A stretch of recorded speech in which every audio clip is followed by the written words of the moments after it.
nakita naton ang water level is okay pa, no? Pero dugay ay nag-move sa pila na lang kalintang, no? Kapalapit-lapit na sa labot sa kapian. Pero pag abot sang alas 3 ini nga kagahon, ara na sa kapian o kung plamhawan, no? So gamat amat na siya, oh. Pero pag abot di mga alas 6 sa kagahon, ari na. Naglapaw na gid, labot na gid bisan pakuan sang ano, nalabot ng nagpayag o kung sang palamawan nira sang inang kapihan nga ina.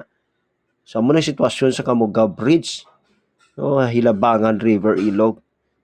Muna rason kun nga di ba nga kag nakita ta halos na gid nga malabot ang atop. Labot na gid ang atop, oh. Amo na sang sitwasyon sang ina nga river sa Hilabangan. Kaya halos ang tubig dira nagalabot. So halong kita kasi manuha. Oh, hindi pa kita kasigurado. Okay?